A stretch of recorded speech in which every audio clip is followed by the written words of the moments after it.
치킨 버블 들어보셨어요? 월스트리트 저널에서 만든 유명한 말입니다.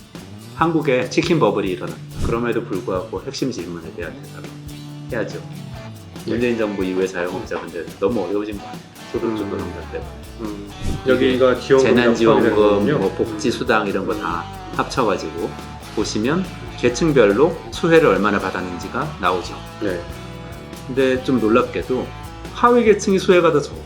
상위 계층이 더 수혜가 높죠. 안녕하세요. 경제 브리핑 시간입니다. 네, 안녕하세요. 이원재입니다. 동시에 했네요. 자, 지난번에 우리가 소득 문제 얘기하면서 자영업 얘기를 마지막에 좀 얘기하다가 좀 말았던 것 같은데 전 약간 미지네요. 그 부분이. 코로나 때문에 자영업자 막 어렵다는 얘기들이 많았어요. 한동안에. 원장님 계속 그 숫자 보면서 실제로 자영업자들 많이 그런 어려운 부분들이 나타나고 있나요? 숫자를 보면 어떤가요? 자영업자들 코로나 때문에 많이 어려우시죠. 그리고 그 전에도 사실 오늘 이 얘기 꺼내게 된 이유는 지난번에 소득주도 성장 중에서 뭐 최저임금이나 뭐 EITC라든지 복지 강화 프로그램이 굉장히 사실 성장도 못 시키고 분배도 악화시켰다는 비판이 많은데 사실 분배는 상당히 좋아졌다 이런 얘기를 지난번에 하다가 근데 최저임금 인상되고 이런 것 때문에 자영업자들 너무 어려웠던 거 아니냐 2018년에 본격적으로 인상됐던 거 아니에요? 그런 얘기가 있어서 다시 자영업으로 돌아와서 그럼 얼마나 어려워졌는지 보자 하고 보기로 했는데요. 역사적으로 보면 자영업자들이 굉장히 어려워지고 있는 것은 맞아요. 근데 이게 뭐 한 번 최저임금이 올라서 그렇다거나 무슨 소득주도 성장 하나 때문에 그렇다거나 그런 건 아닙니다. 그런 건 아니고요. 이 그래프를 보시면은 아주 극명하게 잘 알 수가 있어요. 여기 오렌지색 선을 보시면은 고용원이 없는 자영업자, 다시 말해서 1인 자영업자. 1인 자영업자. 그리고 파란 선이 고용원이 있는 자영업자. 그리고 회색 선이 무급 가족 종사자. 그러니까 돈을 받지 않고 가족들 가게에서 그냥 일하는 거예요.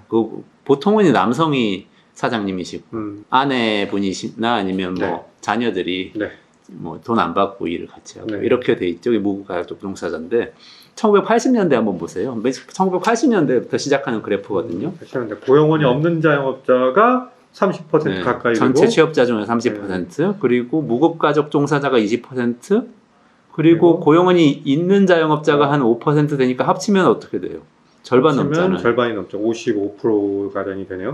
우리 어릴 때라고 그러니까 나이가 너무 드러나긴 하는데 80년대 우리 어릴 때에 이런 얘기 많이 돌았어요. 서울 명동에 가가지고 어이 사장님 이렇게 부르면은 둘 중에 한 명이 반드시 돌아본다. 그래서 저는 어린 마음에 과장이라고 생각했어요. 사실인 거죠 지금. 보세요. 50% 넘게가 사장님인 거잖아요. 80년대 때부터 우리나라의 그 말 그대로 그 경제 구조는 절반 넘게 55%가 자영업이다.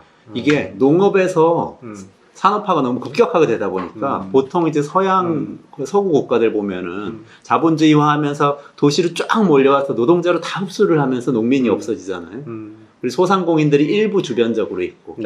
근데 우리 너무 급격하게 산업화되다 보니까 다 흡수 못한 거예요. 농민들이 다 도시로 오기는 했는데 농민의 자녀들, 농민들이 이 사람들이 노동자가 되지는 못하고 소상공인으로 되신 분들이 이렇게 많은 거죠. 2차 취업은 되지 못하니까 도시에서 이제 장사를 하시는 분들이 많은 거군요. 우리나라 기업들이 다 노동자를 흡수하기에는 시간이 너무 짧았어요. 근데 사실은 자영업자가 줄어드는 속도도 엄청나게 빠릅니다. 그러니까 우리나라 기업들이 80년대 이후에 막 이렇게 흡수를 하기 시작한 거예요.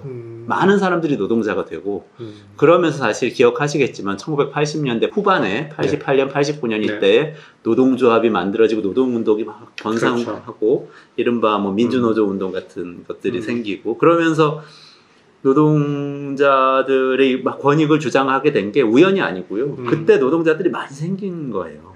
자영업자들이 쭉 줄잖아요. 90년 정도를 기준으로 봤을 때 그러네요. 급격하게 떨어졌고 고용원이 없는 자영업자가 정말 급격하게 떨어져서 20%까지 내려왔고 이제 무급 종사자 부분도 10%까지 내려왔으니까 거기 30%에 이제 그 어느 정도 자산을 가지고 이제 고용해서 하는 자영업자 수는 완만하게 증가를 했으나 고용원이 있는 7%, 8% 정도의 수준. 그러면 38% 정도 수준으로 떨어진 거죠. 푹 떨어지면서 특히 중요한 게 무급 가족 종사자거든요. 옛날에 생각해 보시면은 아버지가 사장님이에요. 그리고 아내하고 자식 2명이 종업원이란 말이죠. 그럼 거기에 다치면 산재보험도 안 되고요. 그렇죠. 임금 체불 이런 것도 없어요. 뭐 돈 안 받고 일하는데. 그러니까 노동자의 권리라는 게 하나도 없는 사실은 가족끼리 좋아서 하는 일이라고는 하지만 상당히 전근대적인.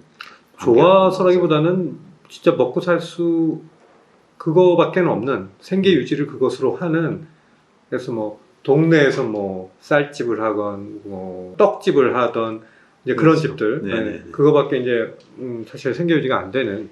그리고 그분들은 지금 얘기하는 그런 복지라고 이런 건 사실은 그 당시에 별로 거의 없었죠. 국민연금, 네. 뭐 4대 보험 네. 꿈이나 꾸나요? 뭐 전혀 없고. 그러니까 그런 분들이 이렇게 어려우니까 노조의 권리가 커지니까 많은 분들이 고용, 그러니까 노동자로 흡수가 됐다라고 이해를 해야 될까요? 그렇죠. 한 축은 그렇고 다른 한편에서는 우리나라 기업들이 사실 80년대 이후에 비약적으로 발전했죠. 그렇죠. 삼성전자 반도체 그때 나오는 거고. 뭐 이렇게 누리면서 현대자동차가 실제 뭐 미국이나 미국 시장 같은 데서 제대로 팔리기 시작한 것도 80년대 한 후반 정도 돼서였을 거예요. 그렇죠. 네. 소위 3조 호황이라고 하는 게 88, 90년 요때죠. 네네. 그러면서 노동자 계층을 쫙 고용해드리면서 빨아들이면서 네. 좀 전근대적인 이 무급가족 종사자와 자영업 관계는 많이 정리가 됩니다. 그렇게 한 차례 정리가 됐고요. 그런데도 그렇게 자영업자 숫자가 줄지는 않는 단계가 옵니다. 네. 그게 왜 그러냐면은 사실 이때까지가 되게 급격했네요. 네네. 90년대까지가. 맞습니다. 그게 서구로 따지면은 최초의 자본주의화 될 때하고 비슷한 정도로 쫙 빨아들였어요. 근데 압축 성장을 딱 이때 보인 그렇죠.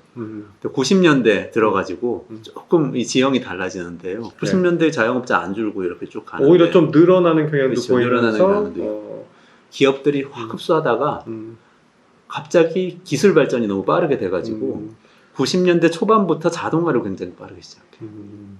그래서 노동자로 덜 흡수되면서 그러면서 주춤하고 있는 사이에 어떤 일이 벌어지냐. IMF 구제금융 거죠. 17년 그때 그렇군요. 그러면서 자영업자가 오히려 늘어납니다. 기업들이 실제로 고용원이 없는 자영업자 숫자가 급격히 늘어났던 네네네. 시점이 97, 98 이때예요. 예. 이때 눈물의 영상 같은 거 많이 돌았죠. 네. 어떤 은행에서 금을 모아가지고 우리가 나라를 나라를 살리는 그 정말 나라는 나를 안 살려주고 눈물 없이 볼 수 없는 드라마. 나는 나라를 살려야 되는 예. 이러니까 위대한 하여튼 분입니다. 어쨌든 극복했죠. 네. 극복은 했지만 많은 분들이 직장을 네. 잃었고 그분들이 가게 차리신 거예요. 자영업자 되신 거죠. 그렇게 하면서 쭉 올랐다가 근데 결국 어떻게 됩니까? 그랬기 때문에 우리나라에 치킨 버블이 생기고 치킨 버블 들어보셨어요? 월스트리트 저널에서 만든 유명한 말인데 한국에 치킨 버블이 일어났다. 너무 많은 사람들이 치킨집만 하다가 그렇죠. 치킨집을 차려서 치킨 시장이 포화 상태가 됐는데 우리나라의 자영업자가 너무 포화 상태라는 얘기를 그런 식으로 한 거죠. 뭐 백담이지만 그때 정말 피말리는 경쟁을 통해서 우리가 치킨의 어떤 경쟁력 강화로 이어졌죠. 평창 올림픽 우리의 치킨이 드디어 국제화의 길로 떨어지지 않습니까? 객담입니다. 자, 존중합니다. 네. 그때부터 자영업자 포화 상태인 상태로 지지부진하면서 계속 어려워지는 거예요. 그러면 사실은 많은 경제학자들이 뭐라고 이야기했냐면 자영업 구조조정을 해야 된다. 이분들 많이 하루빨리 들었습니다. 노동자로 흡수해야 된다. 이렇게 얘기해요. 흡수할 준비는 안 돼 있어요. 기업들이 우리나라 대기업들은 점점 더 자동화돼서 아주 고퀄리티의 지식 인력 그런 인력만 필요하고 나머지 허드렛 일은 다 로봇이 하게 하거나 아니면 외주 준다 이렇게 돼 있고 중소기업들은 너무 상황이 열악해가지고 고용을 못하고 이런 상태가 계속 지속되는 거죠. 그러면서 지지부진 소득이 낮은 상태로 쭉 내려온 게 지금까지 사실 진행돼 온 겁니다. 그렇군요. 예. 그러는 와중에 지금 두 가지 합리화가 약 5, 6년 전부터 일어나고 있는데 코로나로 탁 본격화됐어요. 뭐냐면 코로나로 두 가지 합리화. 한 가지는 대기업의 자영업 업종에 대한 진출. 대기업이 자영업종에 진출하는. 외식업 시작했죠. 그다음에 동네 구멍가게가 많이 하던 편의점이랑 마트 진출했죠. 이런 식으로 들어오면서 자영업자들이 쫙 구조조정이 한번 됩니다. 그리고 또 한 가지 합리화는 자동화죠. 자동화.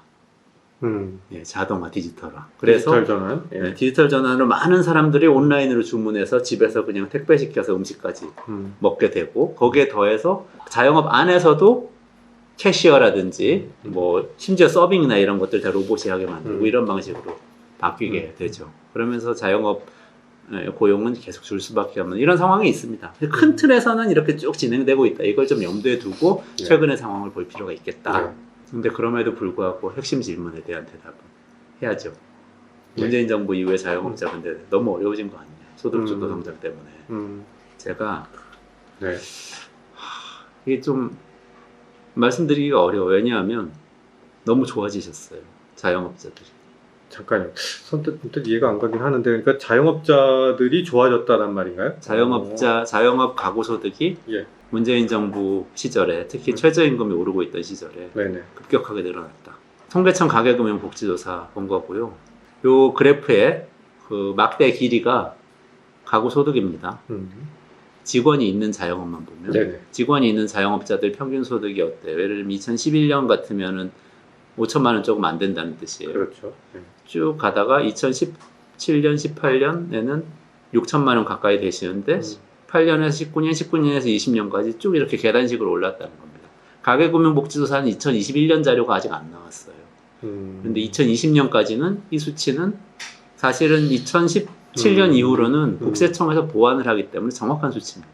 그렇군요. 신고된 수치예요. 자, 2020년은 사실 코로나가 본격적으로 닥친 시점이어서 상당히 변화의 추이나 부분들은 우리가 이후로도 좀 예단이 가능한 그런 수치를 포함을 시켰는데도 불구하고 2019년보다 늘었어요. 그렇죠? 6천만 원을 넘어서서 오히려 그 늘은 폭도 꽤 큰 걸로 보이네요. 직원이 있는 자영업자.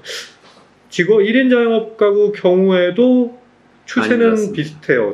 게다가 액수는 훨씬 낮지만 요게 한 2017년에 3천만 원 정도 되는데요. 계단식으로 툭툭툭 올라가죠. 평균 소득. 저는 이 통계 수치가 상당히 놀랍고도, 그리고 또 우리가 그 뉴스에서 미처 말하지 않는 진실을 일부 보여주고 있다는 생각도 좀 드는데요. 물론 평균이니까 잘 되는 분들 더 잘 되고 안 되는 분들은 더 안 되셨어요. 그러겠죠. 저도 뭐 이래저래 뭐 주변에서 진짜 프랜차이즈 같은 게 너무 힘들어가지고 호소하는 분들 얘기도 많이 좀 듣긴 했어요. 그리고 사실 이번 정권 교체 부분에서 사실 많은 분들이 이제 그런 면에서의 측면도 있고, 그러나 좀 아무튼 놀라운 부분인 것 같습니다. 조금 보완을 하려면 중위소득을 볼 수가 있는데요. 중위소득도 비슷해요. 중위소득이란 거는 그냥 한 줄로 세워가지고 가운데 있는 분이 소득이 얼마냐 이렇게 보는 거거든요. 그러니까 중위소득을 보완하는 이유는 너무 그 많은 돈을 버는 사람들이, 그러니까 동떨어져 있는 분들을 그 평균에 포함시키게 되면 왜곡이 되니까. 그렇죠. 실제로 그 대다수의 평균이 어디에 있냐는 위치를 알 수 없으니까 좀 이제 그런 부분들 제끼고 이제 중간 값을 보자는 뜻의 이제 그런 거죠. 전부 다 5천만 원씩 버는데 100억 버는 분들이 막 한 10% 있으면 이게 평균을 내면은 평균이 몇십억이 돼 버리잖아요. 그러니까 그렇게 되지 않게 하려고. 우리 모두의 일반적인 상황들을 좀 보려면 중위소득이 좀 더 정확한 걸 보여줄 수 있다. 평균적인 사람들, 중간층이 어떤가. 그래도 좀 늘었잖아요. 그렇죠? 조금 보정은 됐어요. 약간 보정은 됐어요. 그래도 그 부분에서는 확실히, 그러니까 더 많이 득을 본 사람들이 있다라고 하는 확실히 있죠. 많이 번 사람들은 진짜 많이 더 많이 벌었다. 코로나 시기에도 뭐 그런 생각을 해볼 수 있죠. 19년, 20년이 그래도 비슷해요. 직원이 있는 자영업 가구 같은 경우, 직원이 없는 자영업 가구는 좀 늘었어요. 사실. 직원이 없는 자영업자는 오히려 그 추세가 그냥 그대로 가고 있는 걸 볼 수 있는. 여기는 플랫폼 노동이 좀 포함됐을 겁니다. 1인 자영업자 중에 사실상 플랫폼 노동자인 분들이 많이 있어요. 그냥 혼자 사업자 등록증이고. 그렇군요. 그러면 플랫폼은 더 활성화됐을 수 있죠. 코로나 시기에 디지털 전환이 많이 되니까. 없던 수입들이 이제 생기는 건 맞으니까 그들이 이제 처우라 뭐 이런 부분들은 논외로 하더라도. 그렇죠. 뭐 시간당 덜 버시지만 어쨌든 총액으로 하면 좀 늘어났을 수 있죠. 일할 기회가 많아졌을 수 있죠. 근데 이게 뭐냐, 왜 그런 거냐 이런 생각해 볼 수 있어요. 그 돈이 다 사업해서 번 거냐, 그걸 봤더니 좀 달라집니다. 사업소득 봤더니요, 직원이 있는 자영업가구도 사업소득은 2018, 2019년 2020년 이렇게 들쭉날쭉 하잖아요. 물론 2018에서 2019년 좀 늘었어요. 이건 좀 의외죠. 이거는 최저임금 확 올랐다가 좀 덜 오르고 뭐 이랬던 상당히 격동의 시기인데 좀 늘었는데, 코로나 들어오면서는 줄어든 게 맞죠. 1인 자영업자는 사업소득이 줄어드신 게 맞고, 그래서 소득은 늘었지만 사업소득은 줄었다. 그럼 뭐겠습니까? 사업은 안 됐는데 소득은 늘었어. 정부에서 받은 지원금이군요. 지원금이죠. 복지죠, 복지. 그러니까 요약하자면 중위사업소득 비슷합니다. 중위사업소득으로 보면 아까 그 어려운 분들 사정이 여기에 드러나요, 사실. 고스란히 1인 자영업계의 경우에 현격하게 떨어지고 있는 모습들이 보이네요. 예. 잘 버는 분들은 사업소득도 다 좋고 정부 지원금도 많이 받아서 훨씬 더 소득이 많이 늘었는데 사업소득에 한해서는 못 버는 분들은 상당히 어려웠다는 짐작을 해볼 수가 있죠. 그럼요. 보시면 2018년이 최저임금이 16% 굉장히 많이 한 번에 올랐던 그런 그렇구나. 해거든요. 예. 그래서 보시면 확실히 직원 있는 자영업 가구는 소득이 좀 줄어들었다는 사실을 알 수가 있습니다. 임금 나가야 되는 임금 부담이 직원이 있으니까 좀 더 늘었겠죠. 그거를 사실 여실히 보여주고 있는 부분이에요. 그거는 진실이에요. 네. 피할 수 없는 진실입니다. 근데 그게 어떤 형식으로든 정부 지원금을 통해서 메꿔졌다는 사실을 이제 우리가 보여드리고 있는 거죠. 1인 자영업 가구 같은 경우는 좀 스터디가 필요합니다. 최저임금 올랐는데 1인 자영업 가구는 소득이 오히려 늘었는데 최저임금하고 조금 연결이 된 부분이 있을 수 있거든요. 아까 제가 말씀드렸던 사실은 플랫폼 노동자인데 자영업자로 분류된 그런 분들이 있을 수가 있어서 그분들은 소득이 최저임금 영향을 오히려 받아서 올랐을 수도 있어요. 단가가 오른다거나 이런 이슈로.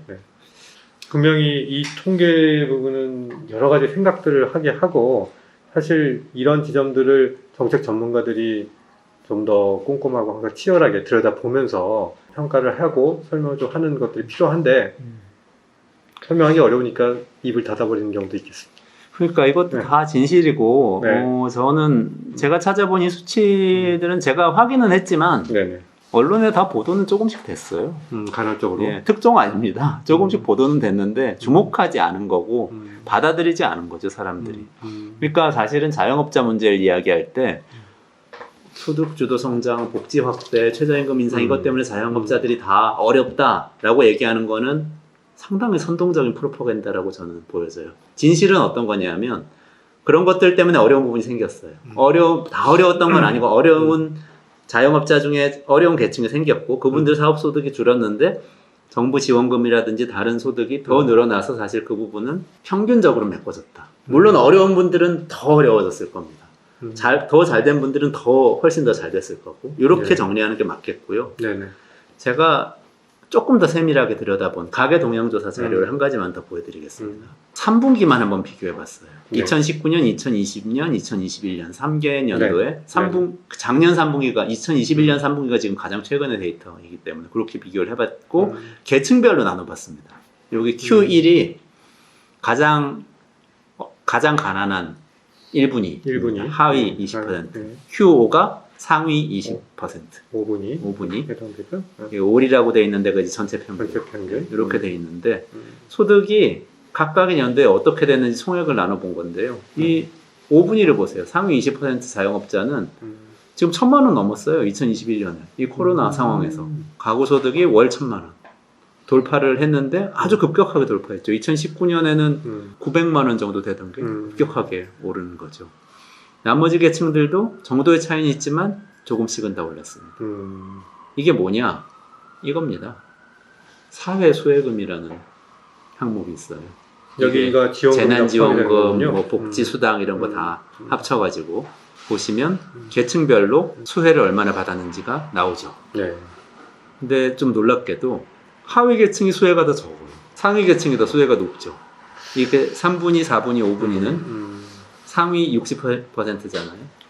이게 과제겠어요. 사실은 어려운 부분은 이분들이 더 어려울 수 있는데 하위 계층이 더 어렵죠. 어떻게 이런 결과가 나왔는지. 그럼 사실 이런 부분들을 예민하게 보고 있다면 정책적으로 이걸 보완할 것들을 만들어놓는 게 정책 결정자들의 의무 아닐까 싶은데요. 그러니까 이게 처음에 여기 보시면은 2020년 수치 보면 2020년에는 차이가 계층별로 크게 나지 않는다는 사실을 알 수가 있어요. 2020년에는 뭐 있었죠? 전국민 재난지원금 있었습니다. 모든 사람한테 쫙 나눠주네요.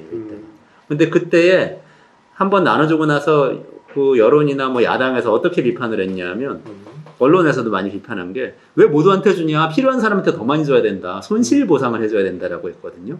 그래서 손실 보상한 게 2021년 어떻게 됐죠? 차이가 더 늘어났어요. 위쪽으로. 왜 그런가 생각해 보면 단순합니다.